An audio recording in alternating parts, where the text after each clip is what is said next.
నమస్తే, నేను మీ కుప్ప పద్మిని. ఇన్నాళ్ళు మీ సపోర్ట్ ని నాకు అందిస్తూ, మీ ప్రేమని నాకు అందిస్తున్న ప్రతి ఒక్కరికి కృతజ్ఞతలు. ఇప్పుడు చూడబోతున్న ఈ వీడియో కూడా ఖచ్చితంగా మీకు ఉపయోగపడుతుంది.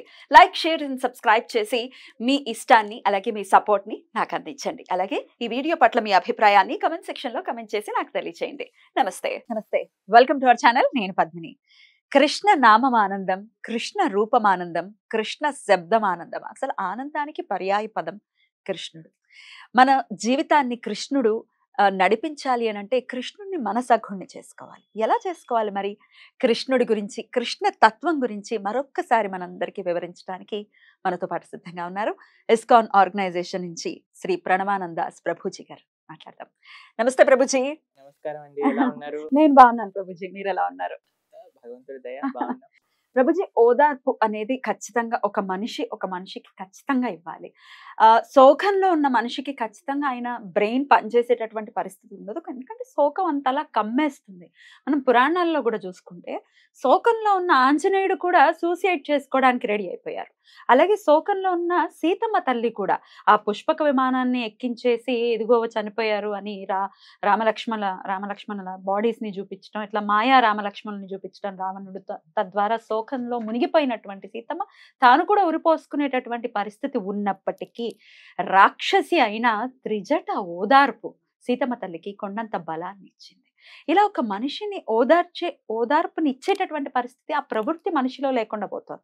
బాగా అయింది, వీడికి కష్టం వచ్చింది, బాగా అయింది, వీడికి అవ్వాల్సిందే అని చెప్పి ఈ క్రూరత్వం బాగా వస్తోంది. ఇది ఎందువలన? అలాగే ఆ త్రిజట వృత్తాంతాన్ని కూడా వివరంగా మీ మాటల్లో ప్రభుజీ. మనకి రామాయణము మన జీవితానికి ఎంతో దగ్గరది. మన జీవితంలో ఉండే సంఘటనలే రామాయణం నుంచి మనం చూడగలుగుతాం. We can relate to Ramayana. కానీ రామాయణంలో ఏ సంఘటనలో వాళ్ళు ఏమి చేశారు అనేది నెక్స్ట్ స్టెప్. దాన్ని ఆలోచించి జీవితంలో ఆచరించడం. ఇప్పుడు హనుమకి ఒక క్షణం అనిపించింది, డిప్రెస్డ్ గా ఫీల్ అయిపోయారు. ఏమనుకున్నారు?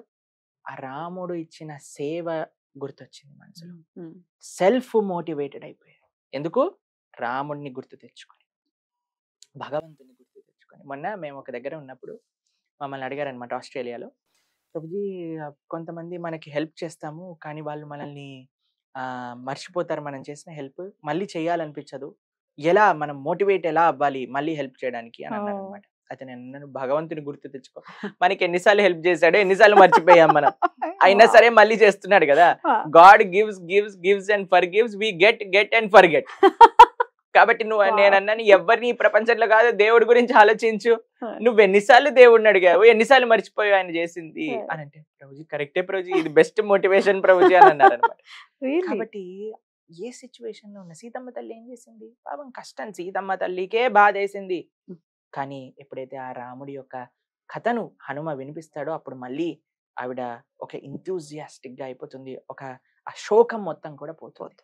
నెక్స్ట్ ఇన్సిడెంట్ ఎప్పుడైతే రావణాసుడు ఇలా మాయా రామ లక్ష్మణుల యొక్క శిరస్సుని ఛేదించేసినట్టుగా చూపించినప్పుడు త్రిజట వస్తుంది అనమాట. త్రిజట వచ్చి కౌన్సిలింగ్ చేస్తుంది సీతమ్మ తల్లికి. ఓయ్, నీ హస్బెండ్ పోయి ఉంటే ఇది ఎగరేది కాదు, కంగారు పడకు, వాడేదో మాయ చేశాడు. మీకు ఒక విషయం తెలుసా అండి? భగవంతుణ్ణి కానీ నమ్ముకుంటే మనము ఏ సిచ్యువేషన్ లో ఏ పరిస్థితిలో ఉన్న వాళ్ళమైనా సరే God sends us the help. రాక్షసుల నుంచి అయినా కూడా ఎక్కడున్నా సరే ప్రపంచంలో. మొన్న మేము మాట్లాడుతున్నప్పుడు మేము కొంతమంది మాట్లాడుతుండారు, మీరు ఆస్ట్రేలియాలో ఉంటూ ఇలా మీకు ఎట్లా తెలిసింది భగవంతుడి గురించి, మీరు డివోటీస్ ఎలా అయ్యారు అన్నప్పుడు వాళ్ళ స్టోరీస్ వింటే ఐ వాస్ సో ఎక్సైటింగ్ అనమాట. ఒకళ్ళు చెప్పారనమాట, జగన్నాథ్ ధామ్ ప్రభు అని. సో ఆయన 12th స్టాండర్డ్ లో ఉన్నప్పుడు వాళ్ళ అమ్మగారు ఒక బుక్ యొక్క ప్రింట్అవుట్ వాళ్ళ ఇంట్లో షెల్ఫ్ లో పెడితే ఏదో క్యాజువల్ గా బోర్ కొడుతుంది అని బుక్ తీసి చదువుకొని ఆయన డివోటీ అయిపోయారు. కాబట్టి ఎప్పుడు భగవంతుడు ఏ విధంగా హెల్ప్ ని మనకి ఇస్తారో తెలియదండి. We just have to accept his help. ఏ విధంగా మనకి ఇప్పుడు సీతమ్మ తల్లి రామాయణం విని మోటివేషన్ తెచ్చుకుంది, తనకు వచ్చే బాధని మొత్తం పోగొట్టుకుంది. హనుమ రామ సేవ పైన దృష్టి పెట్టి రాముడి యొక్క ప్రేమను మనసులో తలుచుకొని ఆ శోకం నుంచి బయటపడ్డాడు. ప్రభుజీ, ఇందాక నేను అడిగిన ప్రశ్న ఓదార్పు ఓదార్చటానికి కూడా కరువైపోతున్నారు మనుషులు. అంటే రెడీగా లేరు. కష్టంలో ఉన్నారంటే బాగయింది అనే థాట్ ప్రాసెస్‌ని పెంపొందించుకుంటున్నారు కావాలని. మనకు గూడా వస్తుంది గదా! అలా అలా ఓదార్చని వాడికి గూడా కష్టం వస్తుంది గదా! రాక్షసి అయిన త్రిజట కూడా ఓదార్చడానికి ప్రయత్నించింది. మనం ప్రయత్నించి కానీ ఓదార్చలేకపోయాం అనుకోండి, రాక్షసుల కంటే నీచమైన వాళ్ళం అన్నట్టు. వేరే వాళ్ళ యొక్క ఏమంటాం పుండు పైన కారం జల్లటం గాని మనం నేర్చుకున్నాం అనుకోండి, మనకి ఆ పుండు 1000 రెట్లు నొప్పి మనకొచ్చినప్పుడు వస్తుంది. మనం ఎంతైతే వేరే వాళ్ళ పుండు పైన కారం జల్లామో, వీళ్ళు నాణ్యమైన గుంటూరు మిర్చి పౌడర్ మన పైన జల్లుతారు. వాట్ గివ్స్ కాబట్టి around that comes up. We have to be ready for it.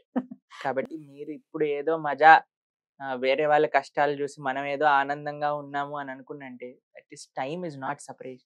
Me time ఆ స్థితిలోకి వెళ్ళడానికి ఆ క్షణం నుంచి స్టార్ట్ అయింది అన్నట్టు. ఓహ్! రైట్. మీరు కానీ if you were a well wisher, వాళ్ళు వాళ్ళ బాధను చూసి మీరు బాధపడి వాళ్ళకి ఏదైనా ఓదార్పు చేయడానికి ప్రయత్నించారనుకోండి, మీకు వచ్చే కష్టం కూడా దూరం పారిపోతుంది. యాహ్! కానీ వేరే వాళ్ళ కష్టాలను చూసి మనం కానీ ఆనందపడ్డాం అనుకోండి, అసలు మనకి లేని కష్టం కూడా మనం కొని పెట్టుకున్నట్టు. మన చేతుల్లో ఉంది. కాబట్టి we have to be very careful. ఒకళ్ళకి మనుష్య జన్మ వచ్చినాక కనీసం మాట సహాయం చేయడానికైనా ప్రయత్నం చేయాలి. యాహ్! వేరే వాళ్ళని మంచి మార్గంలో ఒక ఉత్సాహాన్ని పెంపొందించటంగా మాట్లాడటం అనేది మానవుడి యొక్క నైతిక విలువ.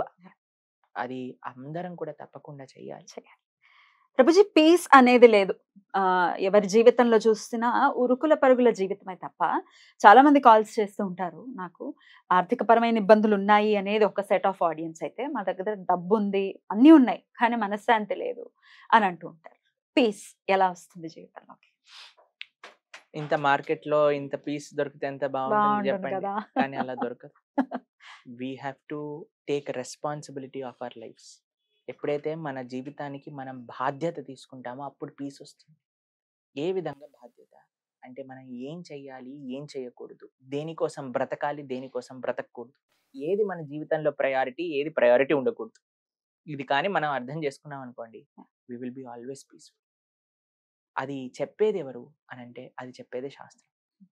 శాస్త్రం ఏదో మనల్ని ఎక్కడెక్కడో పెద్ద పెద్ద విషయాల గురించి మాట్లాడి, వైకుంఠం గురించే మాట్లాడి, వైకుంఠాన్ని ఎలా చేరుకోవాలో మాట్లాడుతుంది తప్పకుండా శాస్త్రం. దాంతో పాటు నీ జీవితంలో నీకు మనశ్శాంతి ఎలా కలుగుతుంది అనేది చెప్పేది కూడా శాస్త్రమే. సవై పుంసాం పరో ధర్మో యతో భక్తిరథోక్షజే అహైతుకి అప్రతిహత యయాత్మ సుప్రసీదతే. మీరు అంటున్నారు కదా పీస్. మైండ్కి ఆత్మకి పీస్ కావాలి అనంటే ధర్మాన్ని ఆచరించడం, భగవంతుడి యొక్క సేవగా మనం మన జీవితం యొక్క మార్గం it should take to this way అన్నమాట. ప్రపంచంలో ఎంతో మందికి ఎన్నో ఉండొచ్చు, కానీ ఈ ఆధ్యాత్మికత ఇప్పుడు చూడండి, ఒక 100 ఫ్లోర్ల బిల్డింగ్ కట్టి ఫౌండేషన్ లేదని తెలిసింది అనుకోండి, ఏముంటుంది? ఎవరైనా వెళ్తారా లోపలికి? ఎప్పుడు వెళ్ళిపోతుందో తెలియదు, ఎప్పుడు కూలిపోతుందో తెలియదు. అలా తయారయ్యాయి మన జీవితాలన్నీ. అంత బ్రహ్మాండంగా సక్సెస్ఫుల్ గా ఉన్నాం, ఫౌండేషన్ లేదు. కాబట్టి ఏ భౌతికమైన ఫెసిలిటీ కూడా పీస్ని ఇవ్వదు. మన సొంతంగా పీస్ ఈజ్ ఇన్నర్. లోపలున్నది మనం వెతికి తెచ్చుకోవాలి. అదే భగవంతుని తెలుసుకోవటము అనే ఒక మార్గం. ఇది కానీ మనం తెలుసుకోగలిగితే, ఇలా కానీ మనం ఉండగలిగితే we will definitely be peaceful. ముందు ఫస్ట్ స్టెప్పే పురాణాల గురించి తెలుసుకోవటం మొదలు పెట్టచ్చా? పురాణం గురించి కాదండి, ఫస్ట్ స్టెప్ ఎలా స్టార్ట్ చేయాలి? భగవద్గీత నుంచి. భగవద్గీత గీత తెలుసుకున్నాం అనుకోండి, ఎందుకంటే ప్రతి వస్తువుకి ఒక మాన్యువల్ ఉన్నట్టుగా మన మానవ శరీరానికి మాన్యువలే భగవద్గీత. ఎవరైనా సరే రిలీజియన్స్ కి అతీతంగా ఎవరు భగవద్గీతని ఆశ్రయించినా వాళ్ళకి ఆన్సర్స్ దొరుకుతాయి. Don't see as a religious book, see as manual of life. కాబట్టి దీన్ని కానీ మనం వినగలిగితే, దీన్ని కానీ మనం అధ్యయనం చేయగలిగితే we will get all answers in life. Beautiful beautiful. Prabhuji, one last question. ఇప్పుడు ఎలక్షన్స్ డ్రామా అనేది నడుస్తుంది. ఏమైనా చూస్తూ ఉంటారా? దీనికి సంబంధించి తెలుసుకునే ప్రయత్నం నేను చేస్తారా? ఎలక్షన్స్ డ్రామా అనటం కంటే ఎలక్షన్స్ ధర్మ అనటం ఇష్టపడతాను. ఓకే, ధర్మానేనా? తెలుసా అండి? అంత ధర్మబద్ధంగా జరుగుతుందా? ధర్మబద్ధంగా జరుగుతుంది కాదు, మనము కానీ రెస్పాన్సిబుల్ గా బిహేవ్ చేస్తే ఈ ఎలక్షన్స్ లో ధర్మాన్ని స్థాపించగలము. ఎందుకంటే రాజు ధార్మికంగా ఉండాలి, ధర్మం కోసం నిలబడేవాడయి ఉండాలి. అలాంటి మంచి చాయిస్ కానీ మనం చేసుకుంటే మన దేశము, మన రాష్ట్రము, మన ధర్మము అన్నీ వర్ధిల్లుతాయి. అంతేకాని మీ పొట్ట కూటికి కోసం నాకెవడు డబ్బులు ఇస్తాడు, నాకేమి చేస్తాడని మాత్రమే ఆలోచిస్తే దేశాన్ని అమ్మే వాళ్ళు కూడా రావచ్చు. దేశాన్ని అమ్మటం అంటే, దేశం అంటే మట్టి కాదోయ్, దేశం అంటే ప్రజలోయ్ అన్నట్టుగా, ప్రజలు అనంటే మనుషులు కాదు, వాళ్ళు ఆచరించే ధర్మము. కాబట్టి ఈ థ్యాంక్ యూ ప్రభుజీ, చాలా అద్భుతంగా మీ సమయాన్ని మాకు ఇచ్చి ఎన్నో మంచి మంచి విషయాల్ని మాకు తెలియజేశారు. మరొక్కసారి కృతజ్ఞతలు ప్రభుజీ. మీరు ఎప్పుడున్నా ఇలాగే మాకు సమయం ఇవ్వాలని మరొక్కసారి మీకు మనవి చేస్తూ కృతజ్ఞతలు ప్రభుజీ. హరే నమస్తే. కృష్ణ, నమస్కారం. నమస్తే.